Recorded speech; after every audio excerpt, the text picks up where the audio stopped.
मगर ये यात्रा मुझे किस कारण से करनी पड़ेगी? कारण तुम स्वयं बनोगे बनराज। बनराज, अमावस की रात सूर्य ढलने से पहले तुम्हें अपने घर लौटना होगा। और जब तुम यात्रा पर निकलोगे तब अमावस की रात होने से पहले तुम्हें आग जलाकर बैठना होगा। महाराज को महारानी पद्मावती और उनके पुत्र के बारे में पता चल चुका है। क्या? वो उन्हें लेने के लिए स्वयं निकल पड़े। रात बहुत हो चुकी है, काफिले को यहीं रोक दिया जाए। हम वापस नहीं लौटेंगे। यदि लौटेंगे तो उन दोनों को अपने साथ लेकर, वरना खुद इन्हीं जंगलों में अपने प्राण त्याग देंगे। हम अपने पिता को मारकर राजा बनेंगे। वनराज की रक्षा करना।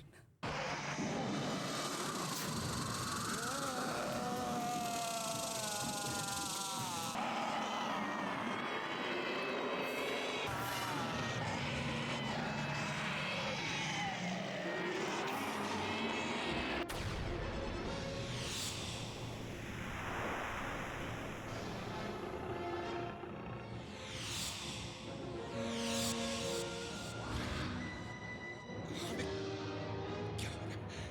हमें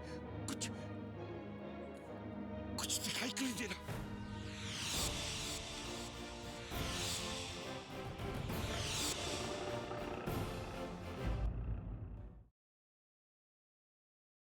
जरा ठीक से याद करके बता बेटा, स्वप्न में तूने क्या देखा?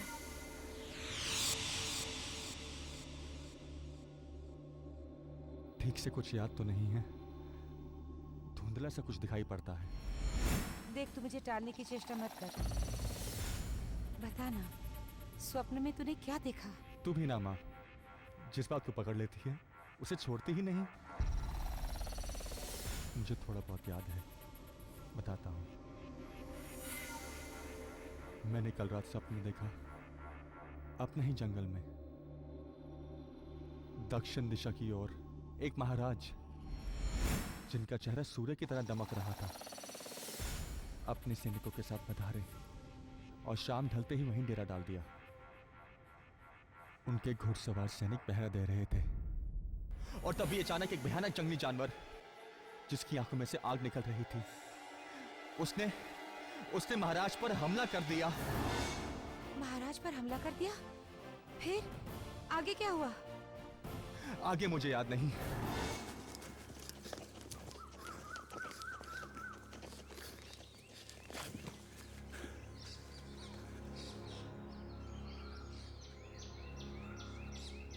पद्मा,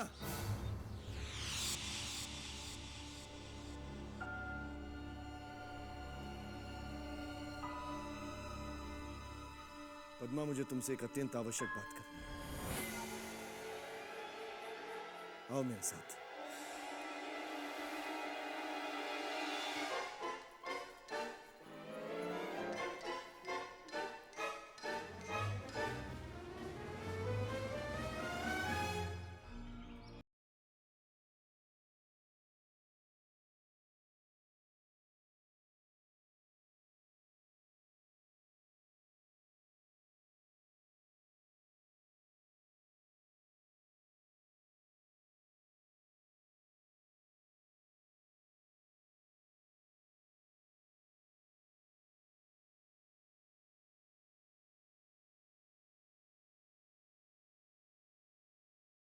तुम्हारा भाई 22 वर्ष में पहली बार तुम्हें अशुभ समाचार देने जा रहा है। अलकापुरी नरेश प्रताप सिंह पर कल रात इसी जंगल में किसी हिंसक पशु ने आक्रमण कर दिया। नहीं। आक्रमण से उनके प्राण तो बच गए, पर उनकी दृष्टि सदैव सदैव के लिए चली गई। जीजा जी दृष्टिहीन हो गए। नहीं, हे भगवान, ये तूने क्या किया? भगवान ने नहीं पद्मा, वनराज ने।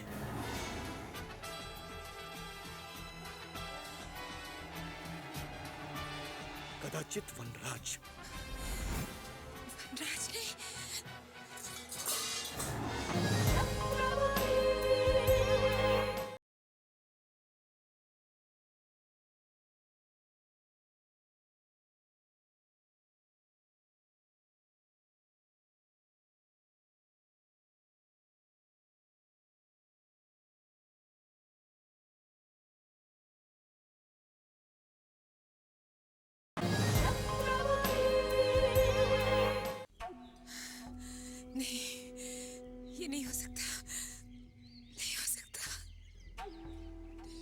कल अमावस की स्याह भयानक रात थी पद्मा।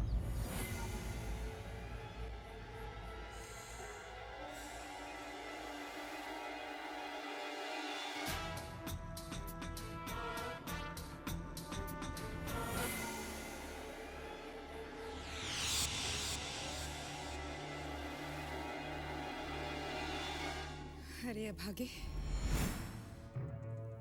मैंने तुझे मना किया था ना कि कल रात को घर से बाहर नहीं निकलना, लेकिन तूने मेरी एक न सुनी और पंडित रुद्रनाथ की वो भविष्यवाणी सच कर दी जिसका मुझे पहले से डर था। तूने अपने पिता को नेत्रहीन बना दिया है।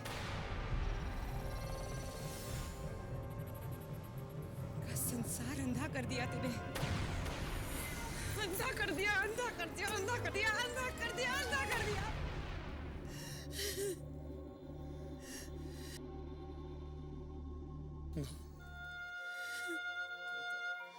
मैंने कौन सा अपराध कर दिया? मुझसे क्या भूल हुई? भूल नहीं, पाप हुआ है तुझसे, पाप। पाप? कैसा पाप? कल रात जो तूने स्वप्न में देखा, वो स्वप्न नहीं था, सच्चाई थी। क्या? वो वैशी जानवर जिसने तेरे पिता पर आक्रमण किया, वो स्वयं तू था। नहीं, नहीं, ये सच नहीं है, नहीं। यही सच्चाई है वनराज। तूने स्वयं अपने पिता को दृष्टिहीन कर दिया। तूने ऐसा पाप किया है जिसे देखकर आकाश के देवता भी हिल गए होंगे। ये मैंने क्या कर दिया? अपने ही जन्मदाता के नेत्र छीन लिए? नहीं। अलकापुरी के कुल दीपक नहीं, अलकापुरी नरेश की आंखों का दीपक बुझा दिया।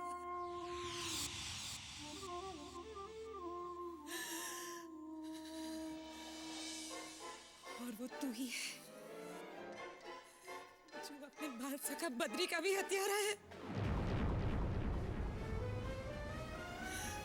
अरे पापी, जान ही लेनी थी तो मेरी ले लेता। कम से कम मुझे ये दिन तो नहीं देखने पड़ते।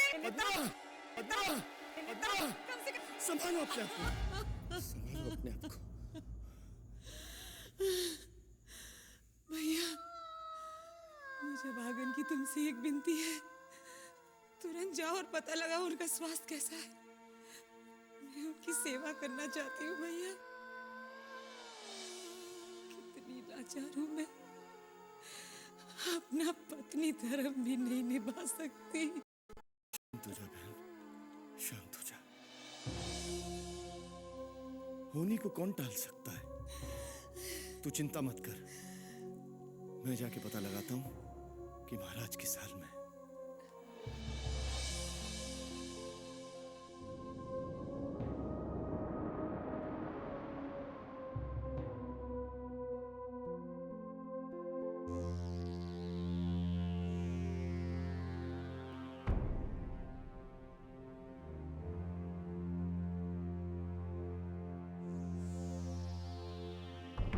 राजन की दृष्टि अब पूरी तरह जा चुकी है। आयुर्वेद में भी अब राजन की दृष्टि को वापस बचाने की कोई भी शक्ति शेष नहीं बची है। वेदराज चरक, आप इस धरती के सबसे बड़े, सबसे महान वेदाचार्य हैं। हमारी प्रजा को और हमें आपसे यही आशा थी कि आपके हाथों के स्पर्श से महाराज के आंखों की दृष्टि लौट आएगी। क्षमा करें महारानी, वर्षों के अनुसंधान के पश्चात भी हम ये नहीं समझ पाए कि कौन से हिंसक पशु के विष ने राजन को दृष्टिहीन बनाया। हे भगवान, वैदराज जी, आप ही से हमें अंतिम आशा थी, किंतु अब आशा की वो किरण भी टूटती नजर आ रही है। आप हमसे जो चाहे मांग लीजिए, हीरे जवाहरात सोने के सिक्कों में तोल देंगे हम आपको, किंतु आप महाराज की दृष्टि लौटा दीजिए। दीदी, आपका ये करुणा विलाप देखकर मेरी आंखें भी भर आई हैं। लेकिन क्या करें, अपने इस हाल के जिम्मेदार महाराज स्वयं है।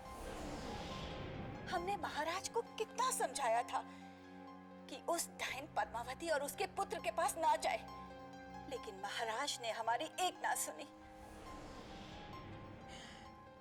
आप बिल्कुल ठीक कह रही है मजली महारानी। रानी पद्मावती के पुत्र के जन्म के समय आचार्य जी ने महाराज को सावधान किया था कि उस नन्हे सपोले का माथा कुचल डालो, किंतु महाराज ने उसे जीवन दान देकर स्वयं उस विष को पी लिया। अगर उस समय महाराज ने आचार्य जी की चेतावनी को नहीं ठुकराया होता तो इस समय हम और हमारी प्रजा इस तरह खून के आंसू नहीं रो रहे होते। पर महारानी, ये समय बीती बातें दोहराने का नहीं है। अब ये सोचिए कि संकट की इस भारी घड़ी में क्या किया जाए। महाराज के नेत्रहीन होने से सारी प्रजा में त्राही त्राही मच गई है।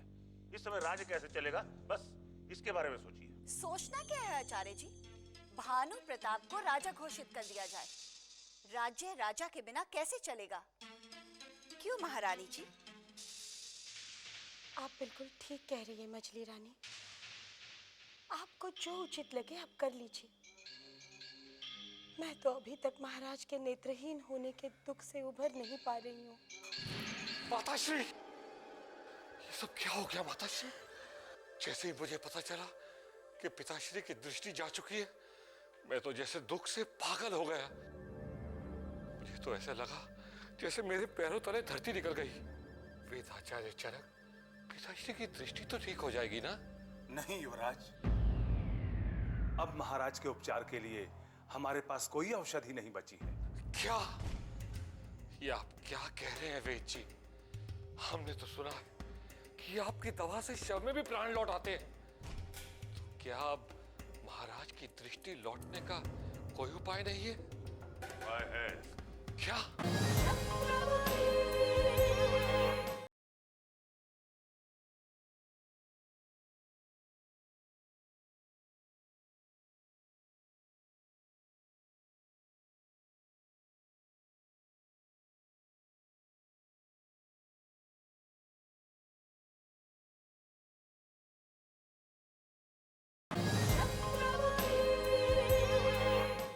लेकिन वो उपाय इतना कठिन है कि कोई भी साधारण मनुष्य उसे नहीं कर सकता।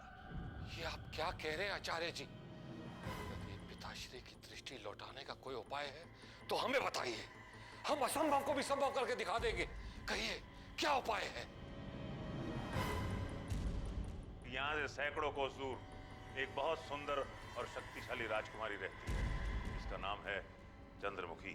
चंद्रमुखी? हाँ, चंद्रमुखी। उसके महल के बाग में बहुत सुंदर फूल खिलता है, जो धरती के और किसी भी हिस्से में नहीं है। संसार के उस सबसे सुगंधित और खूबसूरत फूल में राजकुमारी के प्राण बसते हैं। यदि कोई वो फूल जाके राजकुमारी चंद्रमुखी के राज्य से ले आए, उस फूल के स्पर्श से महाराज के नेत्रों की ज्योति वापस आ सकती है।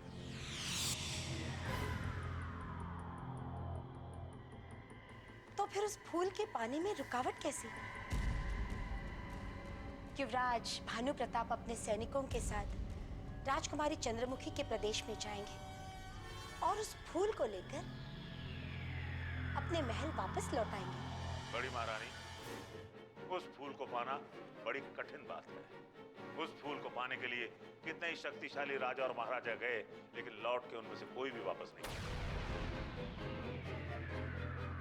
कहा जाता है कि राजकुमारी चंद्रमुखी इस ब्रह्मांड की सबसे शक्तिशाली और सुंदर राजकुमारी है। जिसने भी रूपनगर में प्रवेश करने की चेष्टा की, उसका आज तक कुछ पता नहीं चला।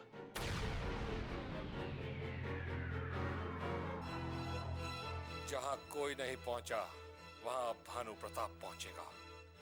पिताश्री की दृष्टि लौटाने वाला कोई फूल मिले या ना मिले, परंतु रूप सुंदरी चंद्रमुखी को पाने का इससे अच्छा अवसर नहीं मिलेगा।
राजकुमारी चंद्रमुखी आज से पहले इतनी प्रसन्न और प्रफुल्लित कभी नहीं दिखाई दी। और मैंने भी राजकुमारी को इस तरह मयूरी की तरह नाचते कभी नहीं देखा। लगता है राजकुमारी को अपने सपनों का राजकुमार मिल गया। मुझे तो पहले से ही अंदेशा था, लेकिन अब तो यकीन भी आ गया। आखिर हमें भी तो बताइए कि वो राजकुमार कहाँ का युवराज है। बताइए ना परम प्रिय ब्रह्मांड सुंदरी राजकुमारी चंद्रमुखी जी। तुम दोनों जिस तरह के राजकुमार की कल्पना कर रही हो, हमारे मन का राजकुमार बिल्कुल वैसा नहीं है। ना तो वो किसी देश के महाराज का पुत्र होगा और ना ही उसके पास धन दौलत होगी। तो फिर उसके पास आखिर होगा क्या राजकुमारी चंद्रमुखी? उसके पास प्रेम की वो सरिता होगी जिसमें हम अपने प्रियतम के साथ तैरते रहेंगे। इन महलों से अब हमारा मन भर चुका है, इसलिए हम अपनी प्रियतम की छोटी सी कुटिया में अपने साजन की बाहों में प्रेम की लोरी सुनते रहेंगे और फिर उसी के साथ अपना संसार बसाएंगे।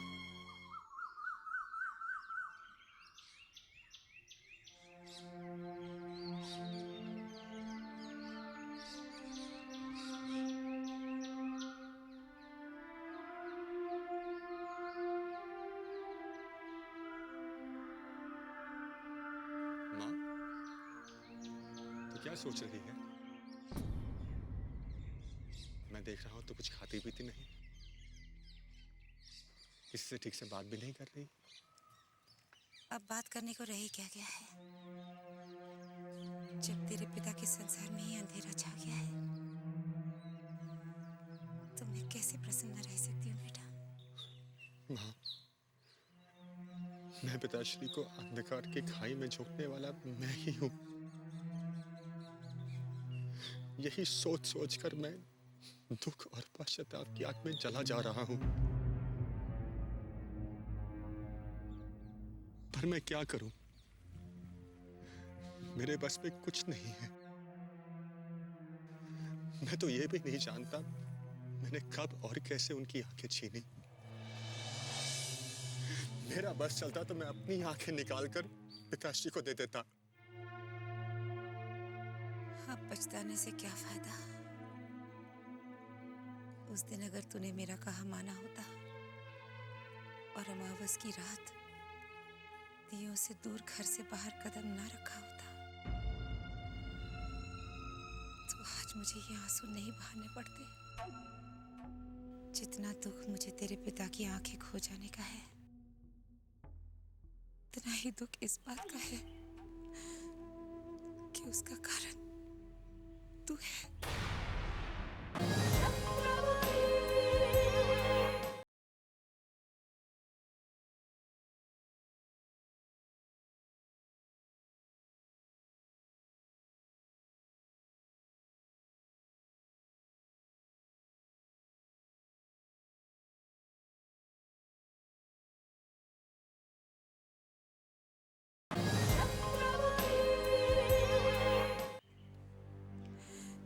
कल जब प्रजा को ये बात मालूम पड़ेगी तो क्या सोचेगी तेरे बारे में? प्रजा क्या कहेगी ये मैं नहीं जानता, मगर मैं इतना जानता हूं कि जो अपराध मुझसे हुआ है इसका भागीदार मैं नहीं हूं। विधि के विधान को कोई नहीं जानता।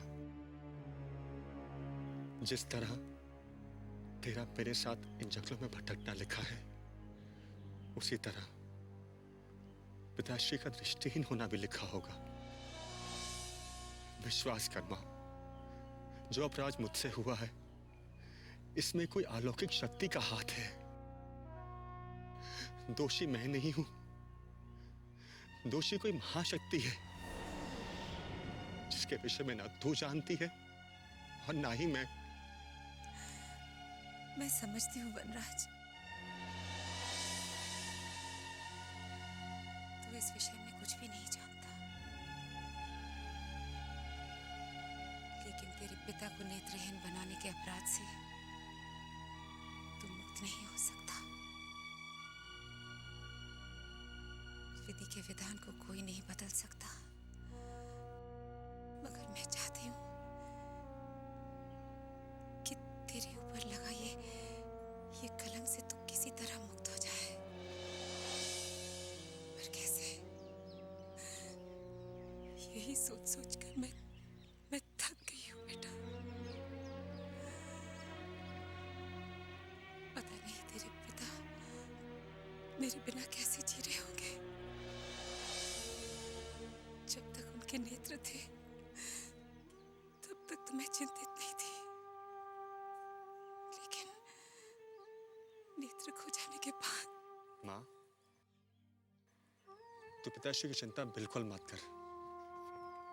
पिताश्री महाराज हैं और वैसे भी महल में उनकी सेवा में कसर कोई नहीं होगी। वहां छोटी मां और बड़ी मां भी तो हैं। क्या कहा? बड़ी माँ और छोटी माँ? क्या हुआ मां? तुझे छोटी मां और बड़ी मां का नाम सुनते ही इतना आश्चर्य क्यों हो रहा है? आश्चर्य नहीं बेटा, दुख हो रहा है, क्योंकि तुम्हारी छोटी माँ और बड़ी माँ ने तुम्हारे पिता को कभी मन से नहीं चाहा। जब वो नेत्रहीन नहीं थे तभी उन दोनों ने कभी उनकी कदर नहीं की, तो अब नेत्रहीन होने के बाद क्या करेंगे? तू क्या कह रही है मां? वो दोनों इतनी स्वार्थी हैं? हाँ, और यही गुण बड़ी महारानी से भानु प्रताप को विरासत में मिले हैं। विरासत में? हाँ वनराज, तेरी दुर्गति होने में जितना विधि का विधान का हाथ है, उतना ही हाथ दोनों महारानियां और भानु प्रताप का भी है। फिर भी मैं उनकी कोई हानि नहीं चाहती, क्योंकि जो जैसा करेगा वैसा भरेगा। मुझे चिंता एक ही बात की है कि कहीं वो लोग महाराज को कोई बड़ी हानि न पहुंचाए। तू चिंता मत कर मां, मेरे होते हुए महाराज को कोई हानि नहीं पहुंचा पाएगा। तेरे होते हुए? परंतु तू यहाँ रहकर उनकी सहायता कैसे कर सकता है? मैं तब तक चैन से नहीं बैठूंगा जब तक मैं ये पता ना लगा लूं कि उनकी दृष्टि वापस कैसे लौटेगी। एक बार दृष्टि चली जाए बेटा तो वापस कैसे आ सकती है?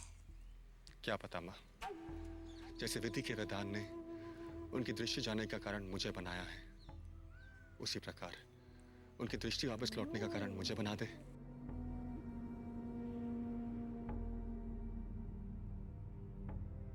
आता हूं मां।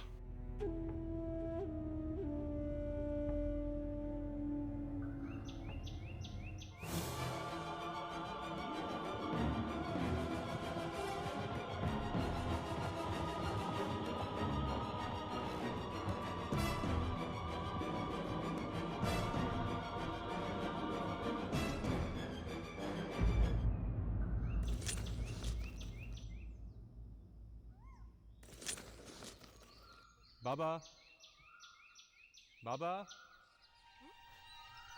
युवराज, कस्तूरी, कस्तूरी, बाबा कहाँ हैं? बाबा तो घर पे नहीं है। घर पर नहीं है। मुझे उनसे अतिआवश्यक कार्य है। कहाँ मिलेंगे मुझे वो? युवराज, ये तो मैं नहीं बता सकती, लेकिन हाँ, बाबा बताकर गए थे कि वो भोजन के समय वापस आ जाएंगे, और भोजन का समय तो हो चुका है, वो आते ही होंगे। युवराज, आप इतनी चिंतित क्यों लग रहे हैं? कस्तूरी, बात ही कुछ ऐसी है। मुझसे मेरी माँ का दुख देखा ही नहीं जाता। माँ का दुख? हाँ, मेरे पिता की दृष्टिहीन होने के बाद मेरी माँ पर जैसे दुख का पहाड़ से टूट गया है। मैं उनके दुख और नहीं सहन कर सकता। अगर मेरी माँ को कुछ हो गया ना, तो मेरा जीवन भी व्यर्थ हो जाएगा। महारानी को कुछ नहीं होगा वनराज।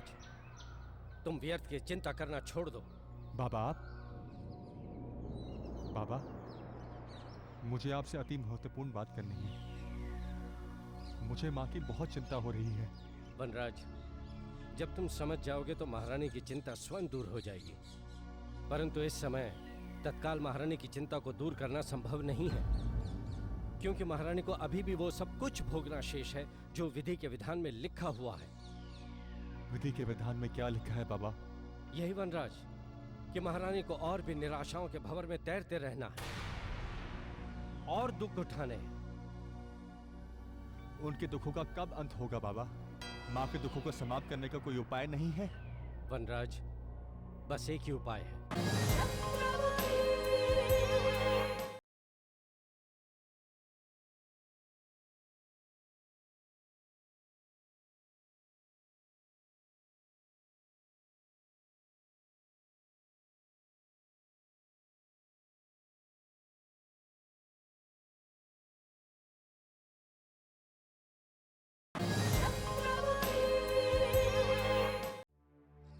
और वो ये कि तुम्हारा लंबी यात्रा पर जाना। लंबी यात्रा पर जाना? हाँ वनराज, याद है एक दिन मैंने तुमसे कहा था कि तुम्हें लंबी यात्रा पर जाना होगा? वो समय आ गया है।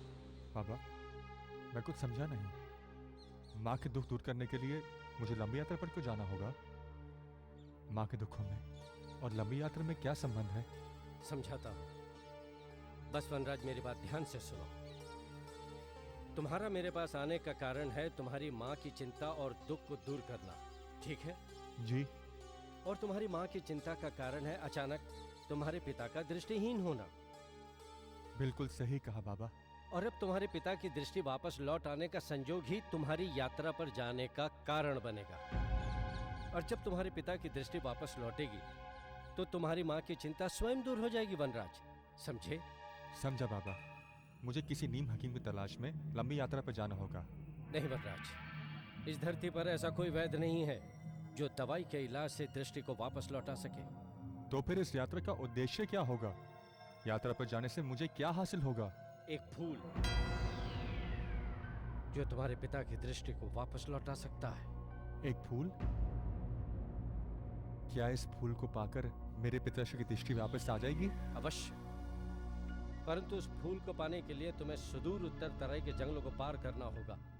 वहां तुम्हें पहाड़ियां दिखाई देंगी और उस पहाड़ी की बाईं दिशा की तरफ एक सुनसान रास्ता है जो रूपनगर राज्य की तरफ जाता है, और उस राज्य में तुम्हें संसार का इकलौता फूल मिलेगा। उस राज्य का राजा कौन है और वो फूल कैसा होगा? वहां एक राजकुमारी का राज चलता है और जिसका नाम है चंद्रमुखी। चंद्रमुखी?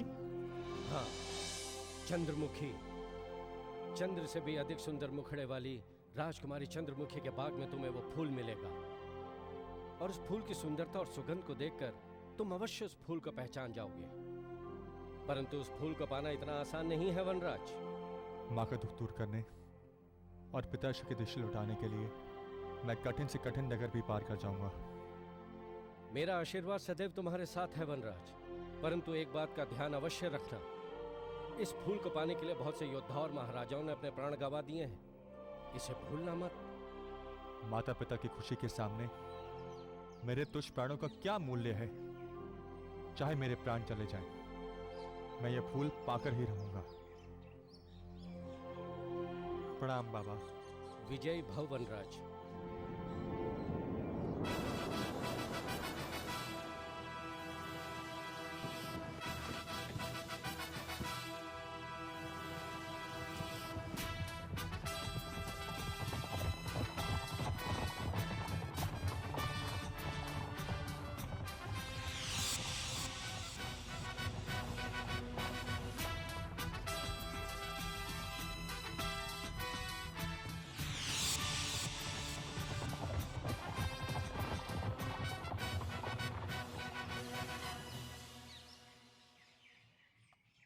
माँ, माँ, माँ, माँ, माँ, माँ, माँ, वनराज, माँ। क्या बात है बेटा? तू बहुत प्रसन्न लग रहा है। बात ही कुछ ऐसी है, तू सुनेगी ना तू भी प्रसन्न हो जाएगी।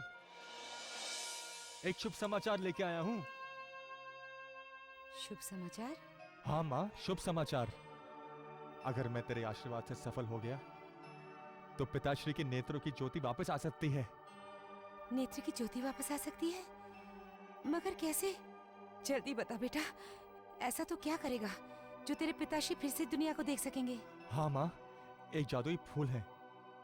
अगर मैं उसे पाने में सफल हो गया तो उसके स्पर्श से पिताश्री के नेत्रों की ज्योति वापस आ सकती है। फूल से नेत्रों की ज्योति वापस आ सकती है? मगर कैसे? और इस फूल के बारे में तुझे बताया किसने? मुझे देवते बाबा ने बताया है। और वो फूल रूपनगर की राजकुमारी चंद्रमुखी के बाग में है। रूपनगर की राजकुमारी चंद्रमुखी के बाग में? हाँ माँ, देवता बाबा की कोई भी बात आज तक गलत सिद्ध नहीं हुई है। उन्होंने मुझे साफ साफ शब्दों में कह दिया है कि उस फूल को लाने के लिए मुझे रूपनगर राज्य जाना होगा। क्या? क्या तू अकेला जाएगा? नहीं नहीं, मैं तुझे अकेला नहीं जाने दे सकती। लेकिन क्यों माँ? अगर मैं नहीं गया तो पिताश्री की दृष्टि कभी वापस लौट नहीं पाएगी और इस धरती पर होगी किसी भी जड़ी बूटी से उनका इलाज संभव नहीं है। फिर उस फूल को लाने के समय हमारे पास कोई और रास्ता नहीं है। तू चुप क्यों है माँ? पिताश्री की दृष्टि लौटने के पश्चात तेरे मुंह पे छाई उदासी हमेशा हमेशा के लिए चली जाएगी। मुझे जाने दे माँ, ताकि अपने पिताश्री की दृष्टि छीनने वाले इस अभागे पुत्र को प्रायश्चित करने का मौका मिल सके। वनराज, तेरे पिताश्री के नेत्र की ज्योति लौटाने के लिए मैं अपने प्राण तक त्याग सकती हूँ। लेकिन क्या माँ? मुझे डर है कि उस फूल को लाने की यात्रा के बीच अगर तुझे कुछ हो गया और कोई अनहोनी हो गई तो मैं कैसे जी पाऊंगी? मुझे क्या होगा माँ? माँ, अब मैं छोटा बालक नहीं रहा। अगर मेरे सामने 10-10 महाबली भी आ जाएं, तो पलक झपकते ही उन्हें धूल चटा सकता हूँ। माँ,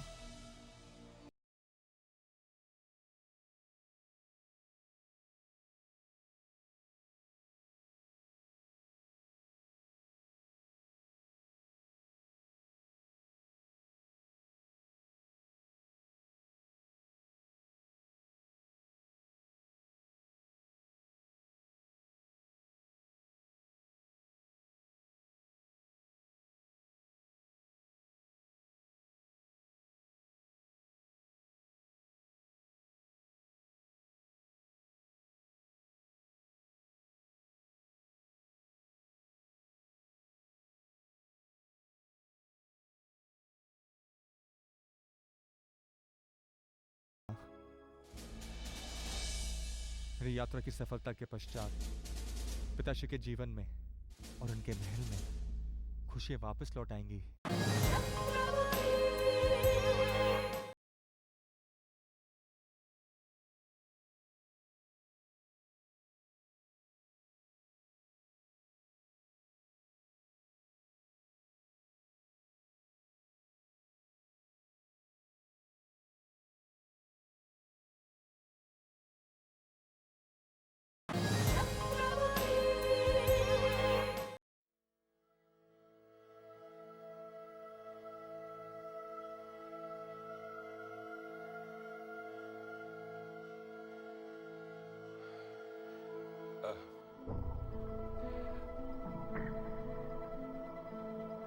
हमारे हमारे कक्ष में कोई है?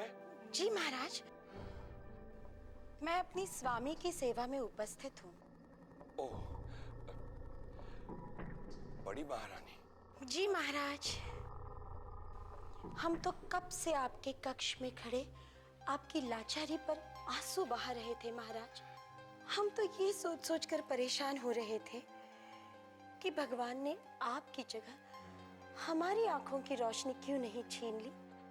नहीं महारानी, नहीं, ऐसा मत कहिए। ईश्वर ने तो हमें हमारी करनी की सजा दी है, फिर भला वो आपकी आंखें क्यों छीनेगा?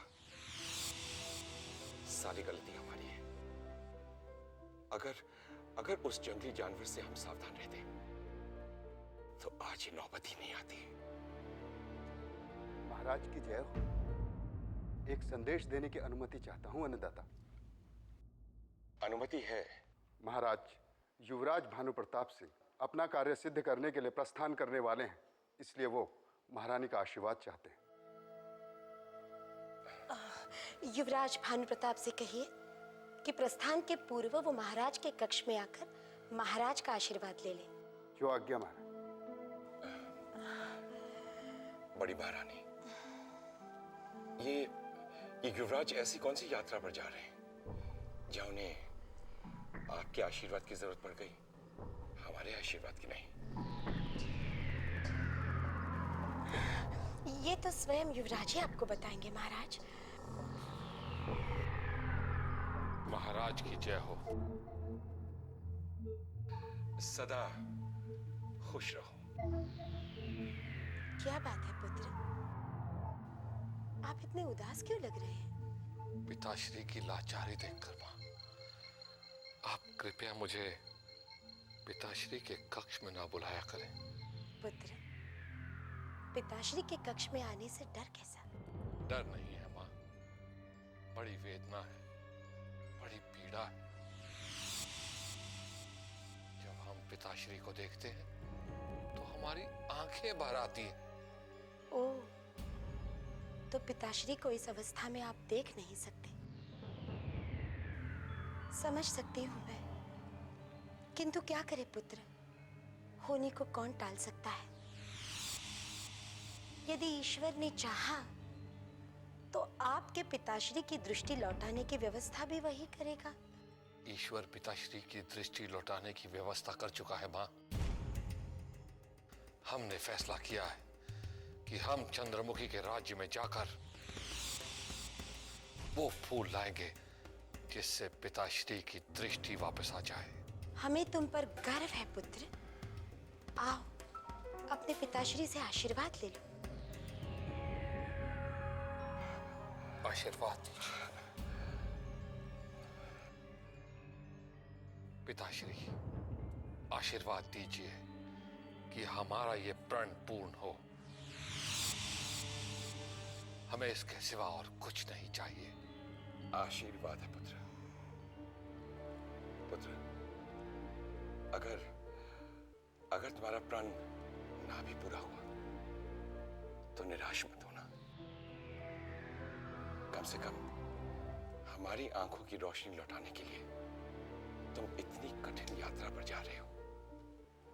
हमारे लिए पुत्र इतना ही काफी है। हमसे एक वादा कीजिए, आप किसी पशु तो क्या, किसी जन जंतु पर भी कोई वार नहीं करेंगे, कोई हानि नहीं पहुंचाएंगे।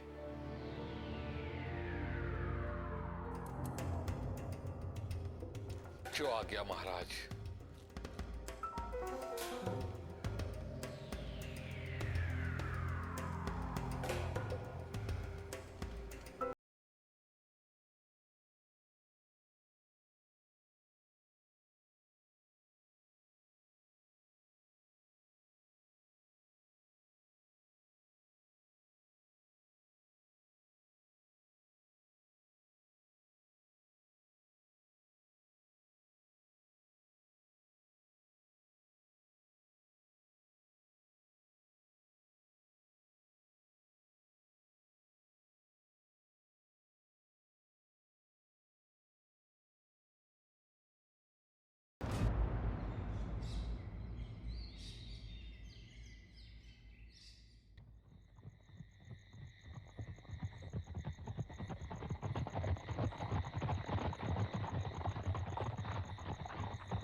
युवती,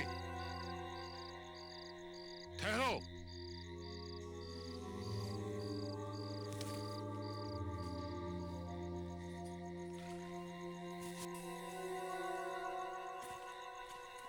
सुनो, ये रास्ता किस ओर जाता है? हमें शीघ्र बताओ। ये रास्ता तो आगे जाकर गांव में समाप्त हो जाता है, लेकिन इस रास्ते से जाओगे तो मृत्यु का वरण करोगे। मृत्यु का वरण? तुम होश में तो हो लड़की? हम तुमसे रास्ता पूछ रहे हैं और तुम हो कि हमें मौत के रास्ते में धकेलना चाहती हो? नहीं घुड़सवार, मैं नहीं चाहती कि तुम मृत्यु के मुख में जाओ। मैं तो सिर्फ जानने के लिए कह रही थी कि तुम इस रास्ते से जाना ही क्यों चाहते। क्या तुम जानते नहीं, ये रास्ता उस डगर पर जाता है जहां से आज तक योद्धा महायोद्धा और राजा महाराजा तक जीवित नहीं लौटे। ये तो